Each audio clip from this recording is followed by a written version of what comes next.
beginning next week, we are going to start looking at or start doing a virtual production project. But I thought it might be nice if I defined what my expectations were and what a virtual production project is for this particular class. But first of all, let's start out by defining what virtual production is. So generally, there are 3 stages for doing any kind of film or TV or animation production. You've got your pre-production, which is getting everything ready, making sure you've got a script, getting your storyboard ready, getting location scouting if you've got live actors, getting casting taken care of, who's going to be your voice talent, all of those types of things, getting all of that figured out. Once you've got pre-production done and you get approval or a budget, which in this case you have no budget, so you're approved. Yes. We go into the actual production stage. Now, if you've done a good job in pre-production, production will generally go smoothly.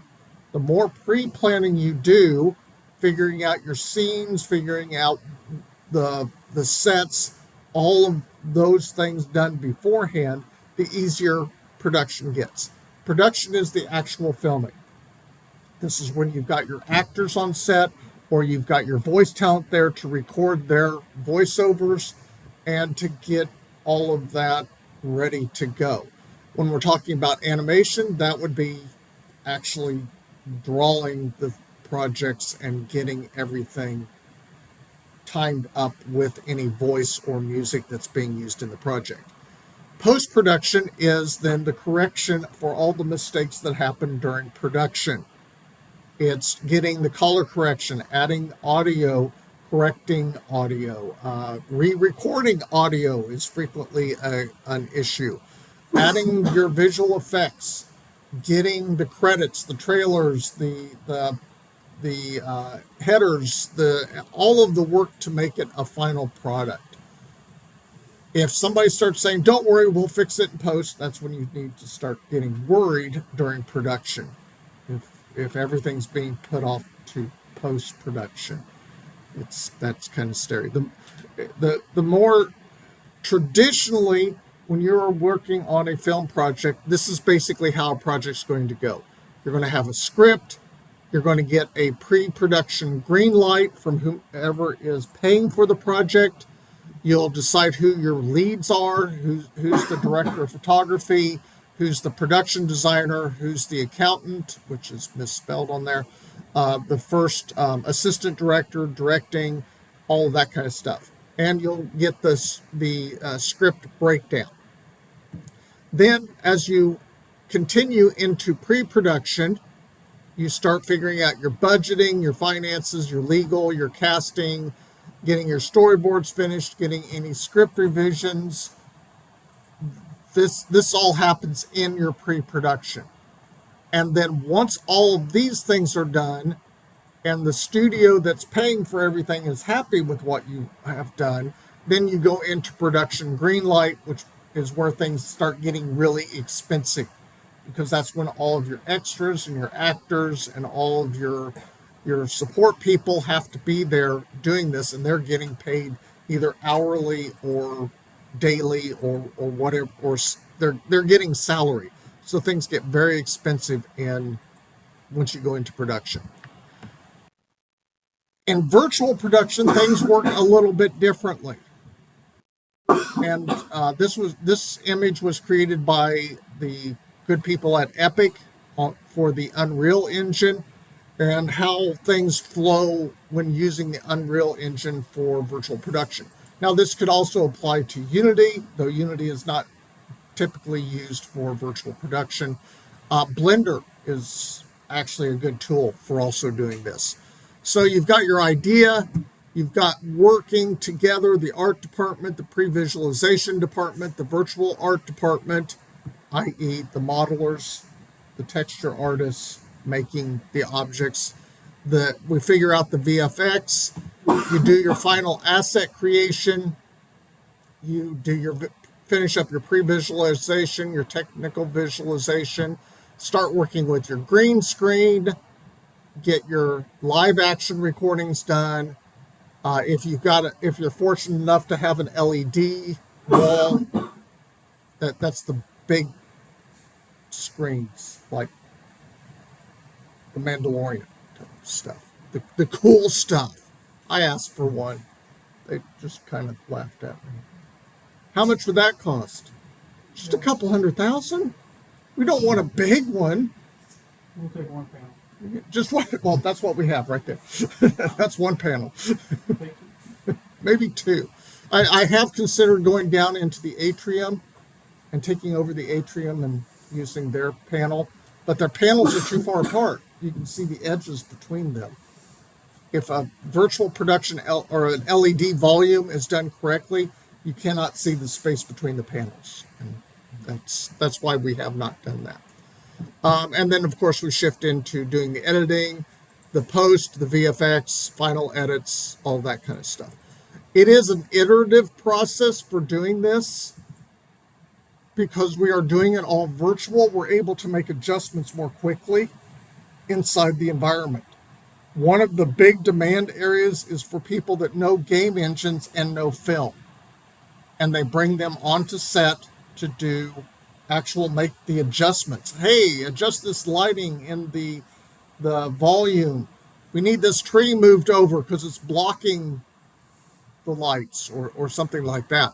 And they need someone that knows the game engines to make those adjustments live on the set and so that they don't lose time in production. So virtual production, the shift to virtual production has been happening for many years. The use of green screens or blue screens to do recordings is very common done. But when the pandemic happened and suddenly you couldn't have 100 people or 1,000 people on set to get production done, everything shifted dramatically to doing LED volumes. And that's why you had TV shows like The Mandalorian still in production because they were able to do it with a skeleton crew. They just needed the actors, the director, the camera person, and the person to operate the LED volume. They could do it with a much smaller group to be able to do the recordings.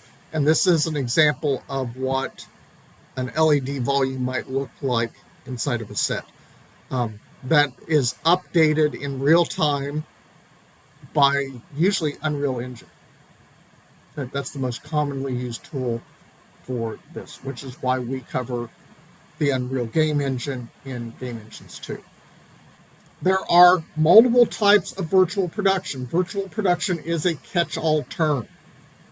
The simplest type of virtual production is CGI or animation. There's no live actors in the scene. It might be done in Toon Boom Harmony, Adobe Animate. It might be done in Unreal. It can be done in Unity, Blender. We've used Blender for our Film Fest projects for the last several years and won awards with those projects. So that is considered a part of virtual production. So as I said, virtual production is kind of a catch-all term. Mixed reality, which is what we're going to be doing as our class project starting next week, is using a green screen. It's a little more challenging than CGI or animation because you've got to match up a fake background or fake environment so that it matches your actors. What do I mean by that? When I'm saying match the background to the actors, lighting effects are the biggest problem. When we were having our green wall installed, there was a long discussion on how to handle the lighting in this room. Finally, I was able to get the single LED strip that goes the entire length so that we didn't have a bunch of pot lights shining down, which would have created scallops of lighting on the wall, which is a nightmare to edit out, and just did not want to do that. So we have that available to us now.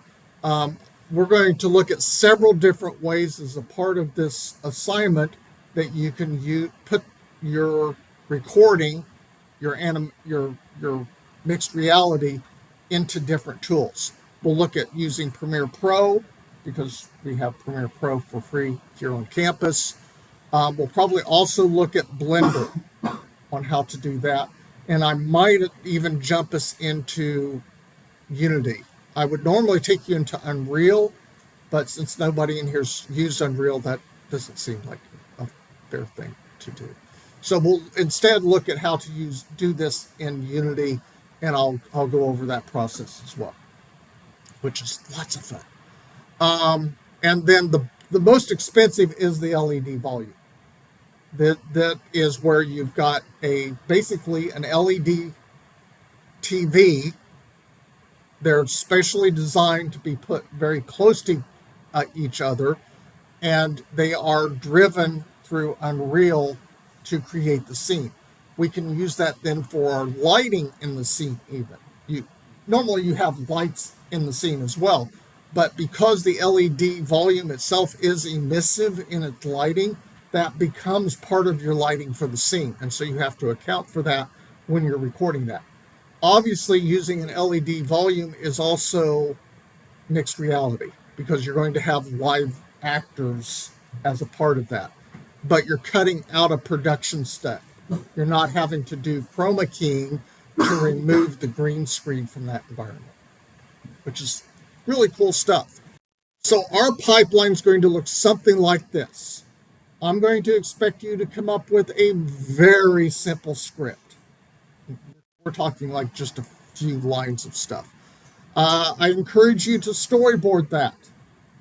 And then you're going to do your scene creation. You're going to record your scene. You can add other characters to the scene. And if you're going to have other characters, again, another typo, I got to fix those. If you're going to have other characters in the scene, you might also need to create clothing and animation. We'll record the scene, then you'll add the audio. Always back up your files. I encourage you to back up to the cloud so that you don't lose things or accidentally delete them.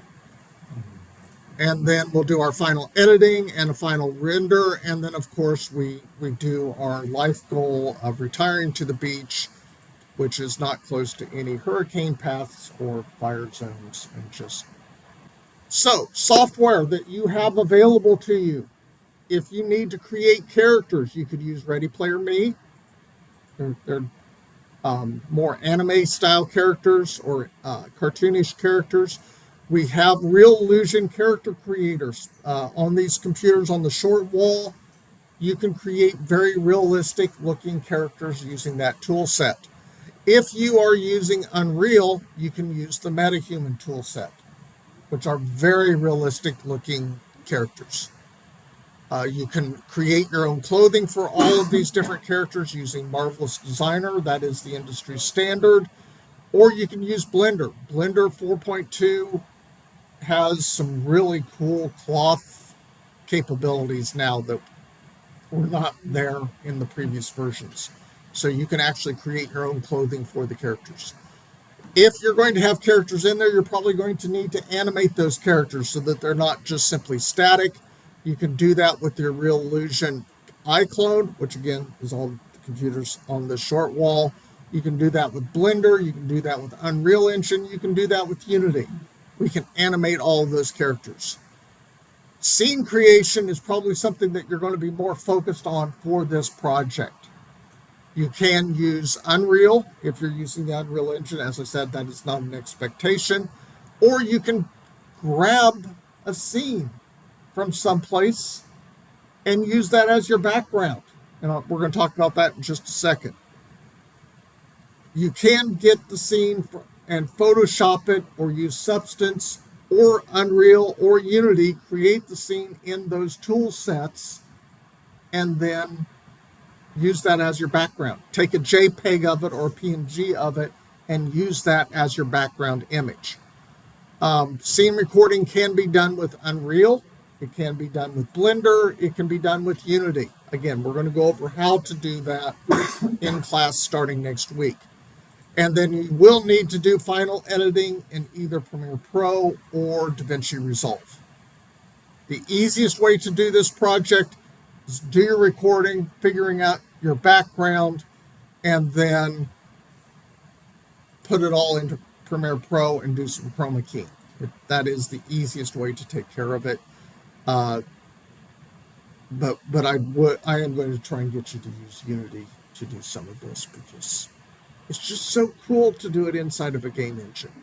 And it's why we're considered virtual production and not just digital media or something like that. I posted this to our Discord yesterday. One of the things that you can do with the green screening is to be able to create environment, or to do green screening in this fashion. So we can get these environments, and I'm not trying to advertise this particular product. That is not my goal, but I did see it. I got an email from them.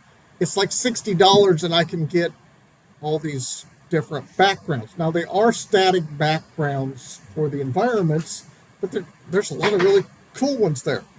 When I posted this to our Discord, I heard back from one person who was a senior who's been doing this for a couple of years now, and they said, no, I like to make my own environments. Never mind. Don't spend your money that way. However, that person doesn't have this upcoming assignment. Right? Right. So, I'm asking you as a class, would you like me to get these environments for use with this project? You'd rather make your own stuff? There's a couple people that are interested. Okay.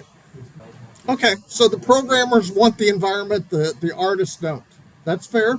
I have shifted to, I prefer to make my environments. I want to create those types of things. So